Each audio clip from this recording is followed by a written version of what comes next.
Assalamualaikum warahmatullahi wabarakatuh. Perkenalkan, nama saya Eko Maulana Witanto dari Program Studi Pendidikan Pancasila dan Kewarganegaraan Universitas PGRI Yogyakarta. Pada kesempatan ini, saya akan sedikit menyampaikan atau mengajarkan tutorial atau cara belajar mengajar. Ini adalah sebagai tugas saya untuk memenuhi ujian akhir semester.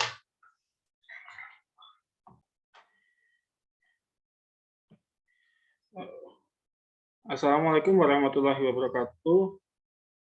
Anak-anak, sebelumnya perkenalan dulu ya. Perkenalkan, nama Bapak Eko Maulana Witanto. Sebelum kita memulai pembelajaran pada hari ini, alangkah baiknya untuk kita berdoa bersama-sama terlebih dahulu. Berdoa menurut agama dan kepercayaan kita masing-masing. Berdoa dipersilahkan. Berdoa cukup. Sebelumnya bawa absen terlebih dahulu ya, untuk mengetahui siapa yang berangkat dan siapa yang tidak berangkat.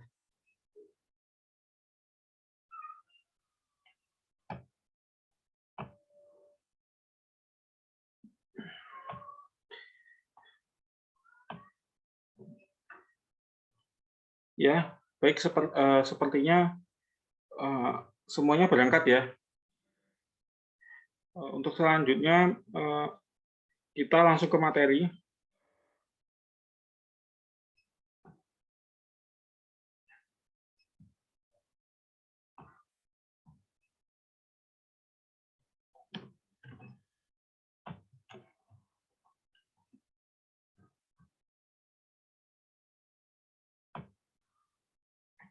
Pada kesempatan ini kita akan belajar mengenai tentang apa itu yang dinamakan kewarganegaraan. Kewarganegaraan sendiri dikenal dengan kata atau istilah citizenship, yang artinya keanggotaan yang menunjukkan hubungan atau ikatan negara dengan warga negaranya. Kewarganegaraan erat hubungannya dengan kewarganegaraan dan negara itu sendiri.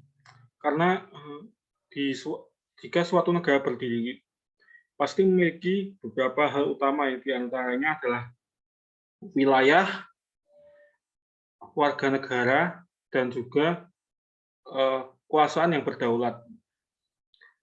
Menurut Kamus Besar Bahasa Indonesia, warga negara adalah penduduk dalam sebuah negara berdasarkan keturunan tempat kelahiran.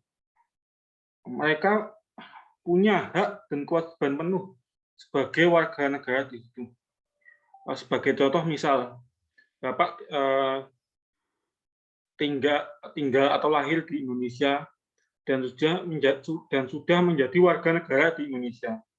Bapak memiliki hak untuk bersekolah, mendapatkan penghasilan, tapi di lain itu Bapak juga memiliki kewajiban, misal membayar pajak kendaraan bermotor, membayar pajak tanah, bumi, dan bangunan, dan lain sebagainya. Lalu selanjutnya adalah sejarah kewarganegaraan itu sendiri bagaimana. Konsep kewarganegaraan pertama kali muncul adalah di kota-kota di Yunani kuno. Ini sebagai refleksi ketakutan soal perbudakan yang terjadi pada masa itu. Lalu di Yunani dikembangkan konsep demokrasi yang langsung. Di setiap warga negara berperan aktif dalam menentukan nasibnya maupun di kehidupan masyarakatnya. Setiap warga negara di kota Yunani ini berhak dalam kehidupan demokratis yang dengan memilih wakil-wakil rakyat secara resmi. Selain itu dalam kegiatan rutin sehari-hari dalam persoalan administrasi dan hukum.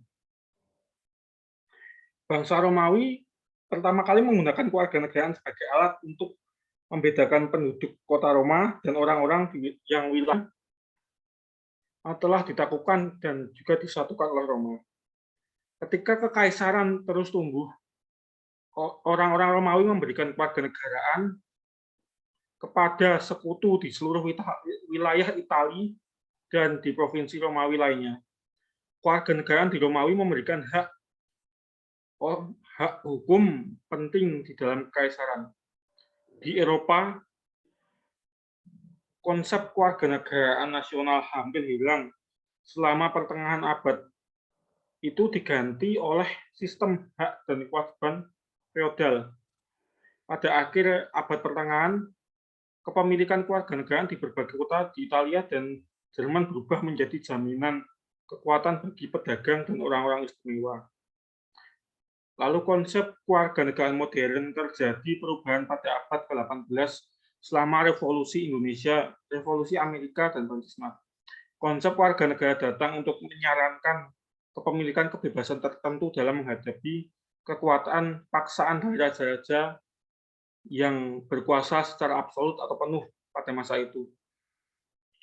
Di Inggris, konsep warga negara merujuk pada keanggotaan kerajaan di daerah atau kota setempat.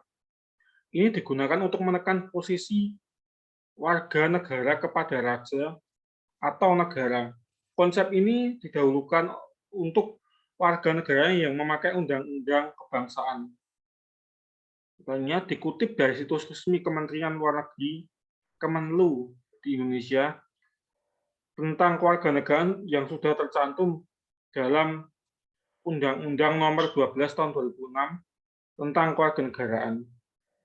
Undang-undang tersebut adalah pengganti Undang-Undang Kewarganegaraan lama, yaitu Undang-Undang Nomor 63 Tahun 1958 karena sudah tidak sesuai dengan perkembangan masyarakat Indonesia dan ketatanegaraan Republik Indonesia. Warga negara di negara Indonesia akan diberikan kartu tanda penduduk pada usia tertentu, yaitu 17 tahun. Ini berdasarkan kartu tanda penduduk tersebut berdasarkan kabupaten, provinsi, tempat terdaftar sebagai penduduk. Mereka juga akan diberi nomor identitas, yaitu yang biasa kita sebut nomor induk kependudukan. Lalu selanjutnya jenis-jenis asas kewarganegaraan. Asas kewarganegaraan sendiri ada mulai internasional ada dua.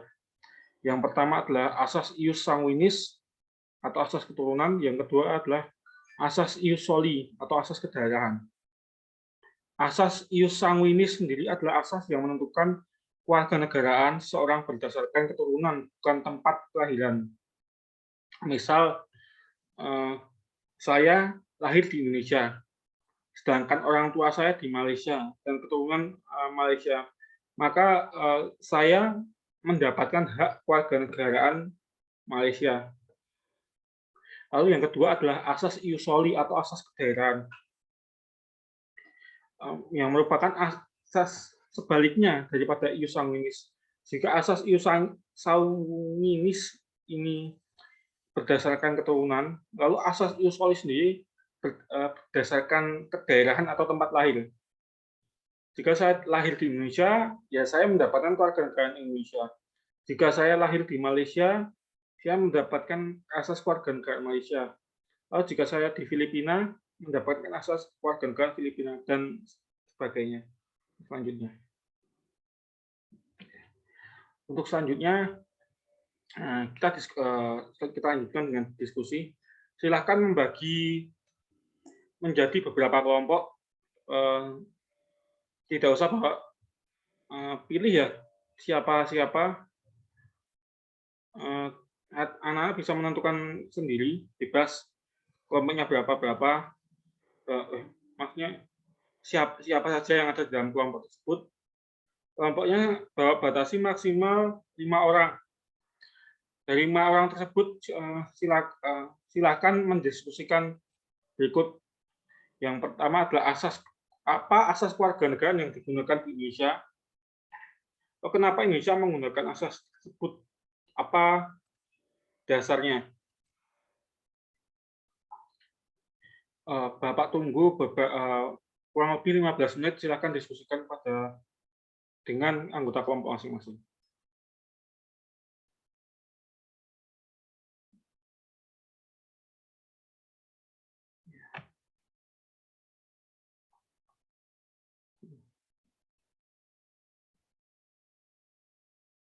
Ya.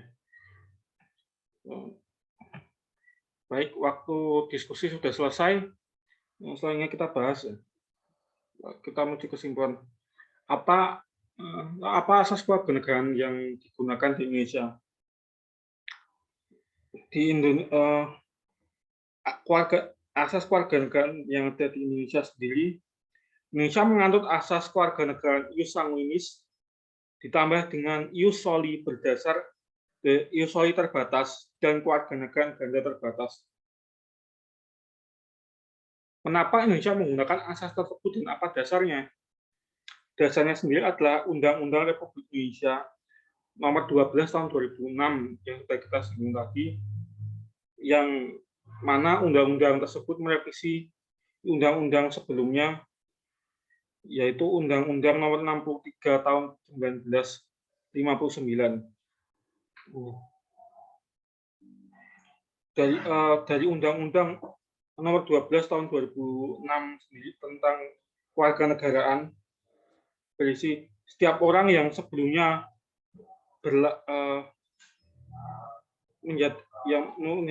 menurut undang-undang ini, orang yang berhak menjadi warga negara Indonesia adalah yang pertama, orang yang sebelumnya berlakunya undang-undang tersebut telah menjadi WNI.